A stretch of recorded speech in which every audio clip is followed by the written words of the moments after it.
Hi everybody, I'm taking advantage of the sun that we have today in the greenhouse to show you around. This is going to be Dendrobium row.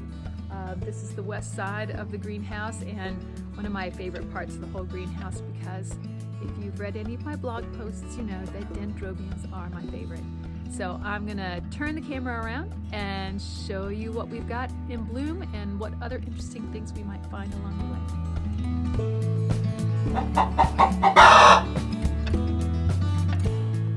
This is the western row of the greenhouse. We have three big rows. We've got the east row, which I showed in another video, part of that. We've got cattleyas over there. Then we've got the middle, which is where I keep the things that need lower light and higher humidity. And then this is the western row. This is where most of the dendrobiums are because they do like high light and it faces the west. Although I will show you, that's the wall of the greenhouse. It's 2-layer polycarbonate, and you can see there's some greenery on there, and that definitely provides some more shade. Also, we've got some stuff that's growing on the outside that provides some shade. And as we get farther down this row, you'll see that there's shade cloth hanging on the western wall that provides us a little more protection from the light. Now you might wonder in Michigan why I have to worry about light. Well, it is my personal belief, and I'm borne out by some evidence from my own growing, that these orchids don't need as much light as you may think, as some people might profess that they do. If you're having success with the amount of light that you have, though, absolutely don't listen to me. Just keep things right the way they are. I'm actually coming in for a close-up on this little guy right here. This is one of my favorite little dendrobiums. This is Dendrobium eleotianum. And look at the size of the pseudobulbs on that. Totally dinker. Now, these flowers also totally dinker. Look at that, those little pink throats. They will last months. Let's see now. Let's see if I can get them hung up without causing trouble. Yep, there we go. Months, like 4 or 5 months. That's how long those flowers last. So they may be small, but they are wonderful. And that's a really easy guy to grow. I'll show you in a couple minutes. I've got one that's in a pot as well. Also over here, I have a number of Dendrobium maniliforme. That's the Japanese guy, Japanese miniature dendrobium. That one actually is not one. That's Christianum. But this guy up here, that's a little one. That's Siroaya. Really easy to grow one. Sometimes I just take the keikis and mount them.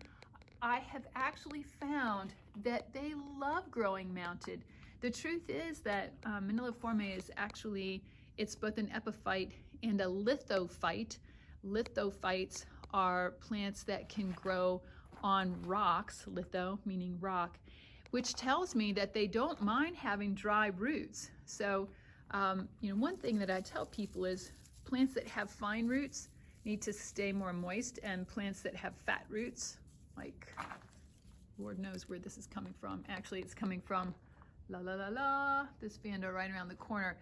Fat-rooted things grow more like succulents. They don't mind drying out. Dendrobiums are one of the exceptions to this rule, because dendrobiums actually love drying out for the most part. So yeah, I have found that these guys grow really well when they're mounted. That is not the traditional way to grow them, but I'll give you my ideas about tradition sometime. This guy is super cool. I don't grow a ton of cattleyas. I don't consider myself a cattleya grower, but I got these. And who is this? This is Cattleya orchidii aria by Cattleya pumila, variety alba. So to me, aria, yellow, by an alba should not be this color. And this is when you find out that either you know nothing about cattleya breeding, which is close to true, or somebody gave you the wrong label, which is possible, but I think unlikely. But that's a great flower. Super flat, really round. I mean, I'd buy that flower if I hadn't already. All right, so, oh, and a few leptodes in here. I love leptodes. They're so easy to grow, and they're gonna be blooming soon, so yay. All right, so even though I told you, hey, let's look at the dendrobiums, not everything down here is dendrobiums. One of the things that I grow very little of are the slippers. Slippers were one of my first loves among the orchids, as they are for many people, I think. But I think of all the orchids, they're the ones I know the least about, which is funny because so many people in the Midwest grow them. And I just feel very fortunate whenever they bloom because I do not pay them nearly enough attention. All right, we're gonna walk down here a little bit. Look at this guy. Okay, this is Dendrobium unicum. I mean, come on, look at that color. The orange is just so spectacular. The lip is just crazy, just beautiful. Now, a lot of people have trouble with these, and the reason is that they really, again, like I was just saying a minute ago, dendrobiums like to dry out, and most people who grow these successfully, I'm getting to the bottom of the mount here, grow them mounted. There's like, I can't even show you, there's like nothing on here. There's the base of it. That's the base of it. There's not a whole lot going on here. This guy really dries out in between waterings because he's mounted. That is the key.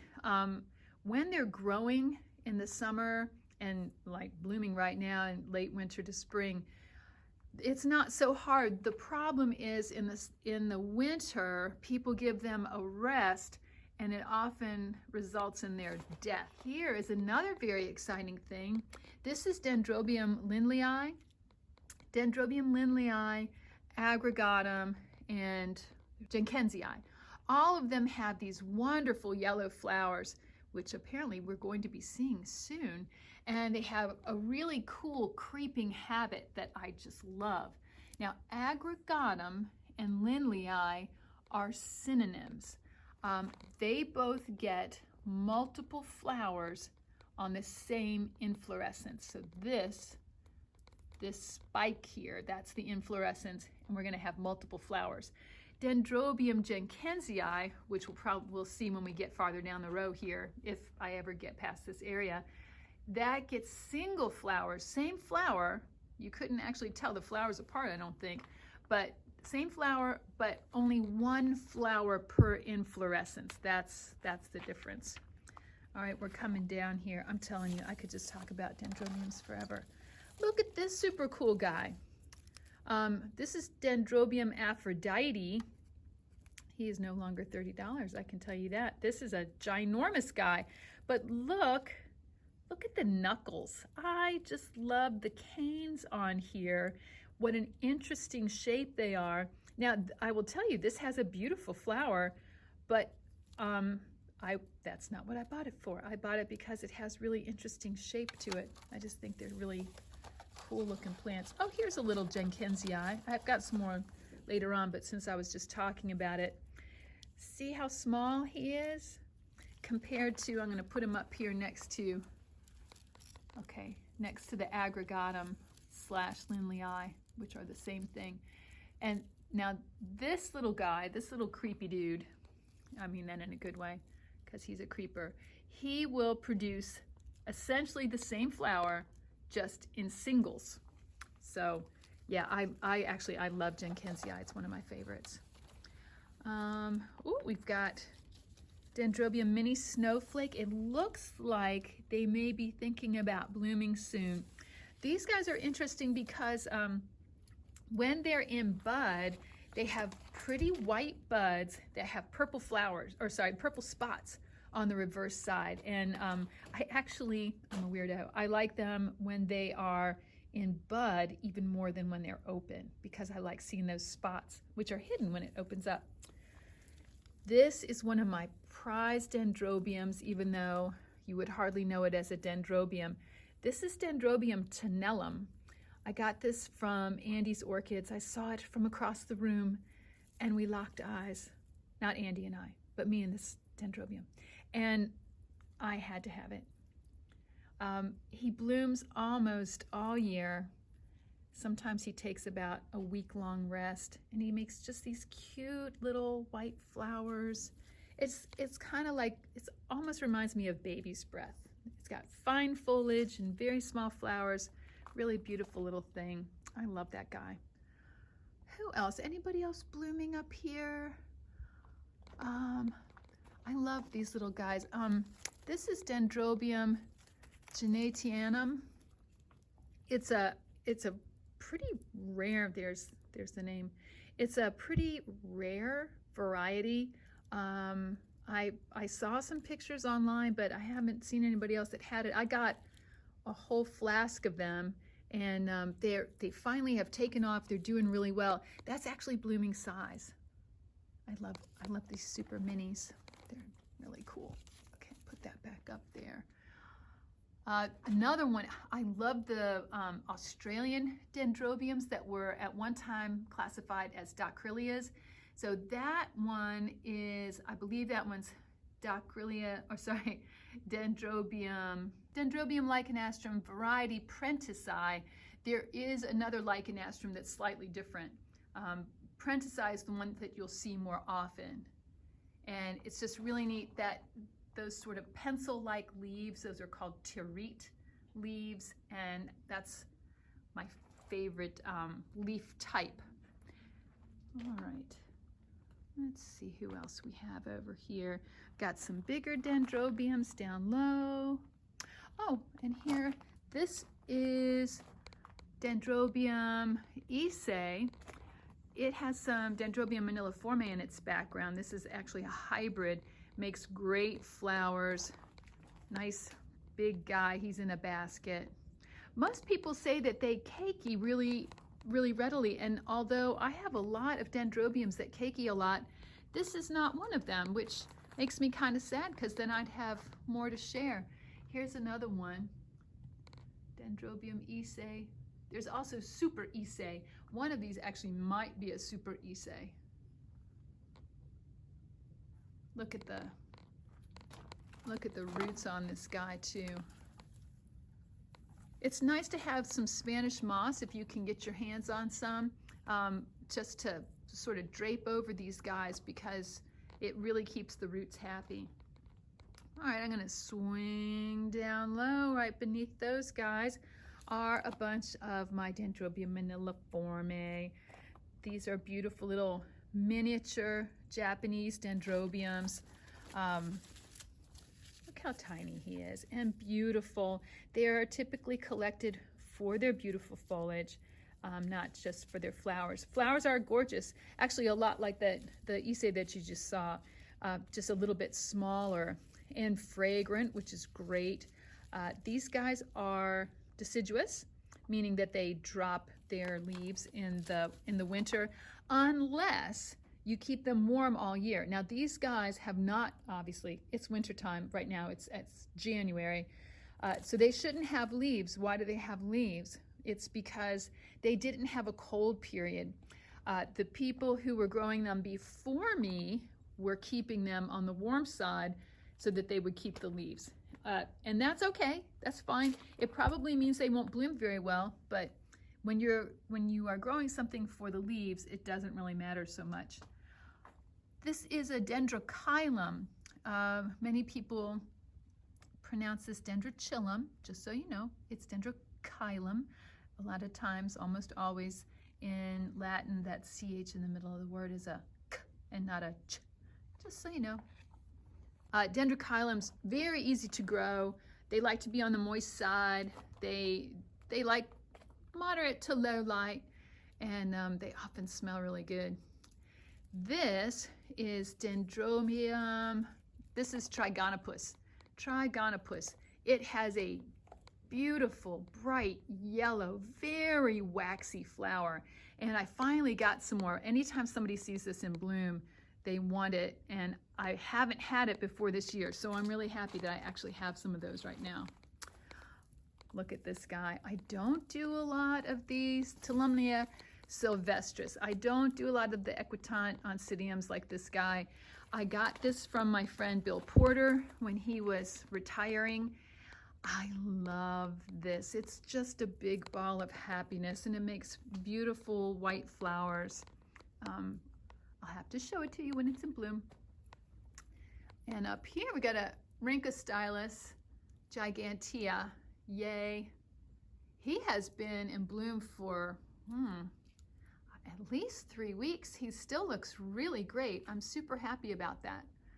Yay. And they smell super good too. Got a few dendrobiums hiding back here. Let's see. Ad Astra. That's what I thought. I just didn't want to be wrong again. Ad Astra. So these guys will, as they elongate, the canes will start to just droop down. So they start up like that guy, and then they'll droop down, and then they'll lose their leaves, and then they'll bloom. But of course, it's the losing of the leaves part that freaks a lot of people out. Over here, we've got another Australian dendrobium. This is Dendrobium wassellii. He's got super cool terete leaves.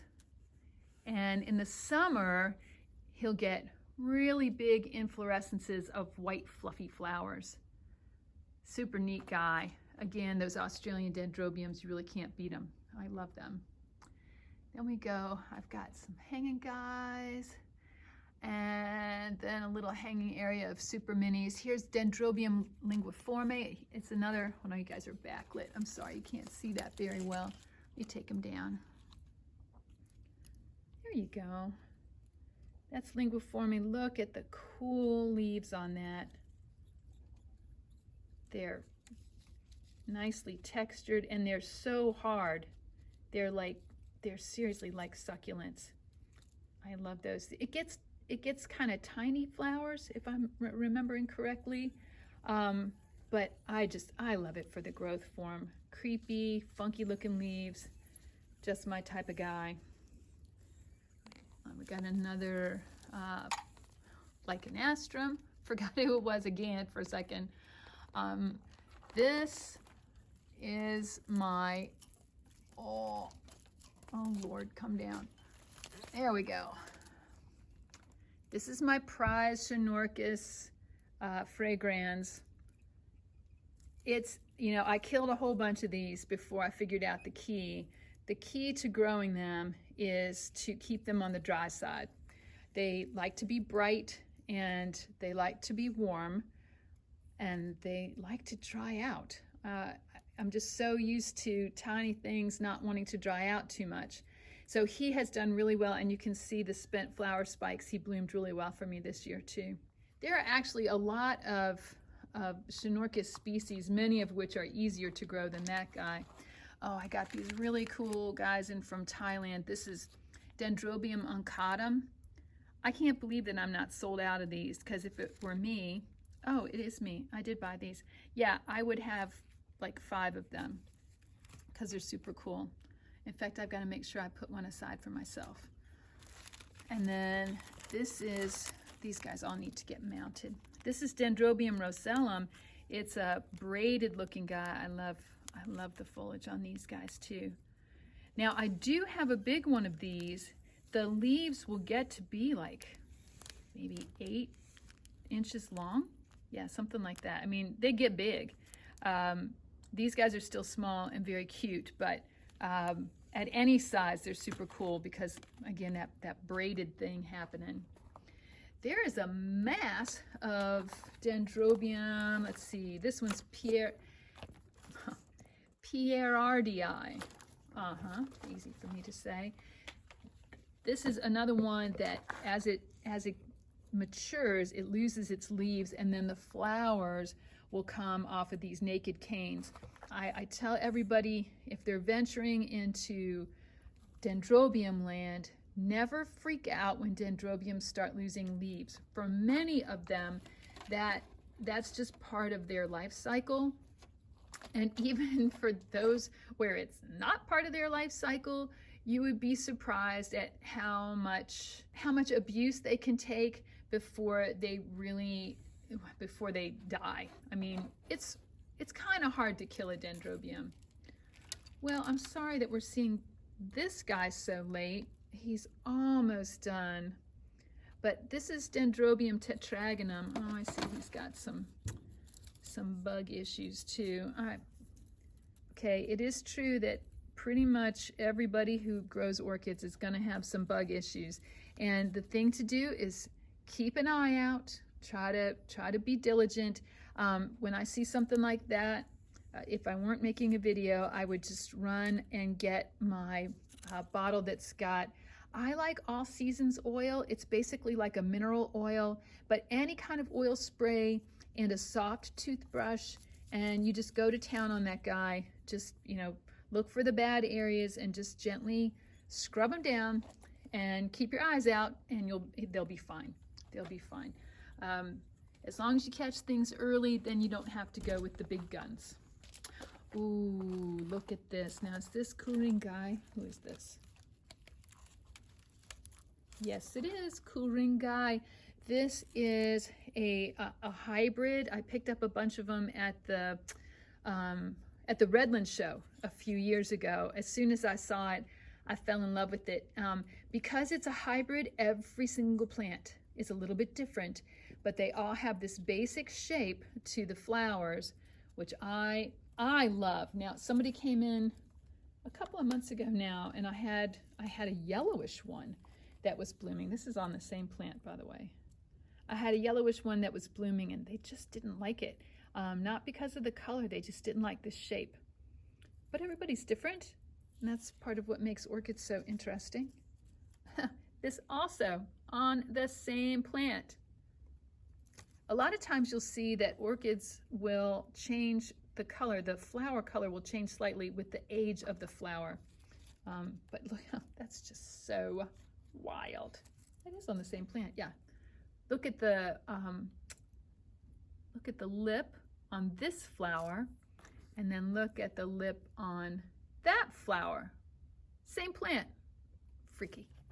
Oh, well, this is definitely not a dendrobium. This is an Oncidium Lycaosii. Yep, I knew it. I'm joking. I had no idea. That's pretty. That's a species. That's really nice. Ah, and here we have something over here. Smells good. I wonder who it is. This is Dendrobium cunico. This has Victoria reginae, Dendrobium Victoria reginae in it. That's what gives it its great color. Look at that, so pretty. These are very long-lasting flowers, and I have found that this guy will bloom more than once a year. So that's a neat guy. I have grown this in a pot, and this one is growing mounted.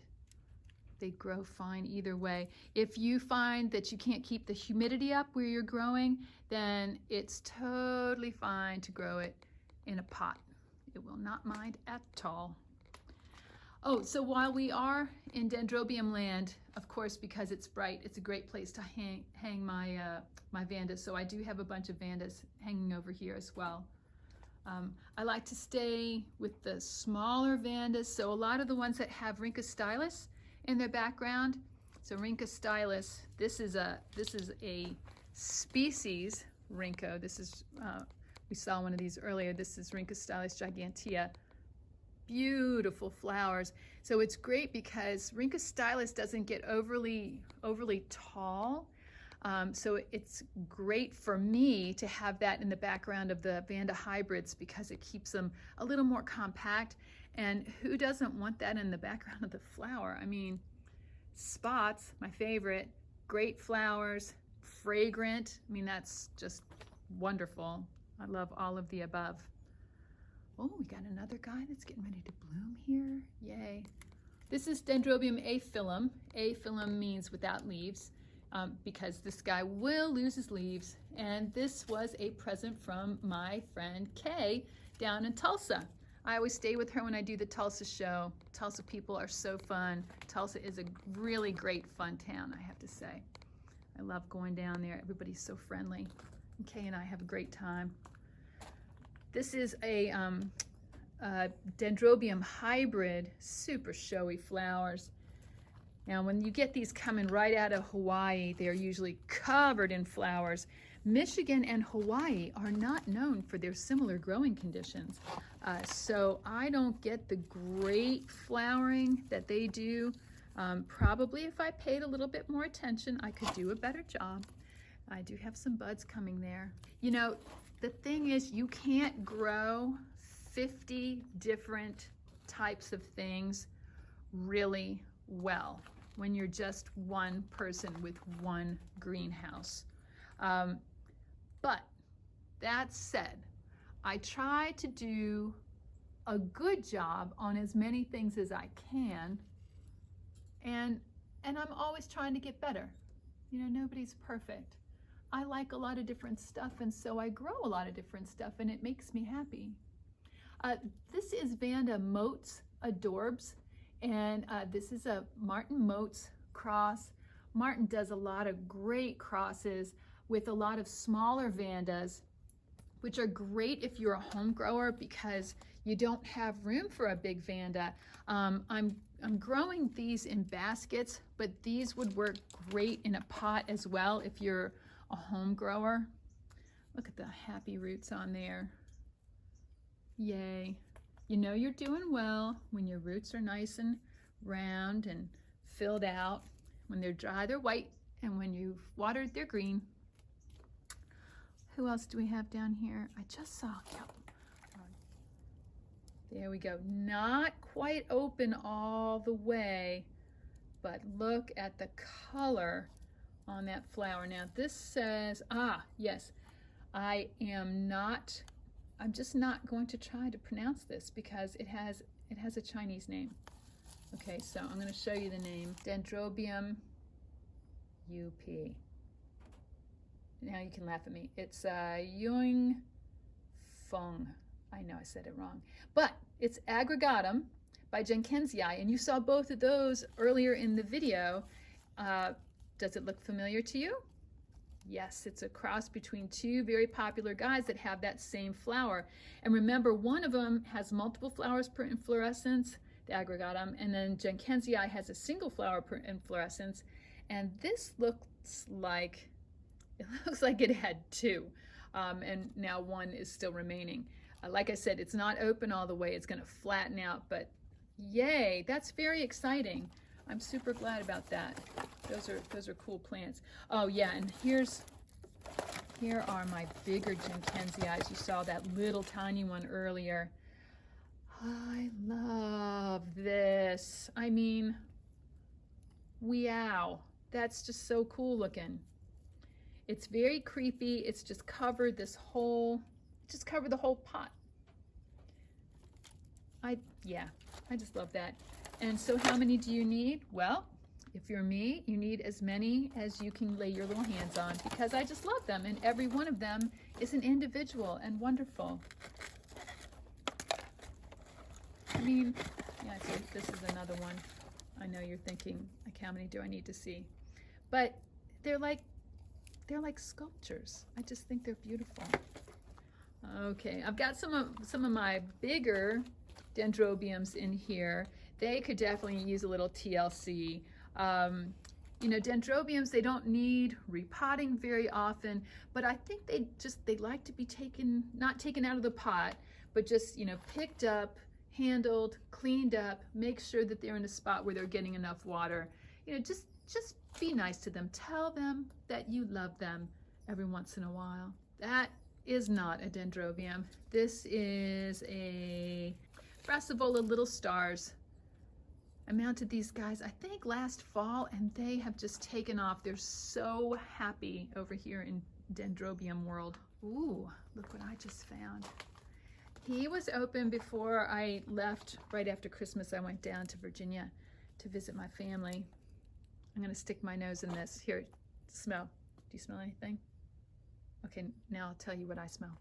You guys look over here for a sec. Ooh, yeah, doesn't that smell good? Yep, you smell again? Like grapes. Yeah, that's what I thought. That's what I thought. It smells pretty good. Ah, now here's that Dendrobium rosellum I showed you earlier that was still not mounted. This is one that is mounted. There, you can see him. That's a beauty. He's got some new growth now that he's all mounted and happy. Yay. So that's what I need to do with all the other guys. Everything takes time. Oh, so here, this, again, we're facing the west wall here, and you can see, I believe this is 70% shade cloth. Not absolutely positive. It's either 50 or 70. Like I said, you know, I do believe that low light is actually a good thing. This is Kurengai again, I think. That same guy that we saw earlier that had the multiple kinds of flowers on one plant. This is another one of them. There are some, like I said, that have more yellow in the flower. These guys seem to be obviously more pink and white. You can see there's a little bit of chartreuse in there. Some of them I abused. Okay, I'm going to show you. I'm sad for them. So these are some that just, they got stuck someplace where they got too dried out. See how the canes are just a little bit shriveled. They are making a comeback though. Yay, new growth. Never give up. They're super tough. This is Dendrobium linnaeanum, and this guy was new to me a few years ago now. Maybe 3 years ago was the first time I got him. I'm convinced that this is the fastest growing dendrobium in Dendrobium world. They double in size, I swear, like every couple of months. So if you're looking for something that's beautiful, easy to grow, has really interesting looking canes, and a very showy flower. And it looks like we're going to have a flower coming here shortly. Yay. This is Sideria japonica. Instead of being Memmaru, this is the standard Sideria japonica, but Shima, so, because it's got stripes on it. So most of the time when I've got the variegated Siderias, it's the really small guy. This is the standard size guy, which is super cool. And every one of them is different. Every single plant is different. This one I'm keeping for myself because, oh wow, is all I have to say about that. And notice right now, I've had these growing not in anything for 3 months now. They grow great mounted, they grow great just bare root like this, but eventually I will pot them. I will either mount them or I'll pot them with a little bit of sphagnum, just enough to keep the roots somewhat moist once in a while, but they'll go into a basket. All right, so a quick pan down here to see what's going on. All right. Well, thanks for joining me in the greenhouse today and for checking out the dendrobiums with me. I hope that you enjoyed it, and if you have any questions about anything that you saw or anything that you have experienced with your own orchids, don't hesitate to ask. And hope to see you back here soon. Take care. Bye-bye. If you enjoyed the video today, please give us a thumbs up and subscribe to the channel. You can also find more information at our website, www.newworldorchids.com.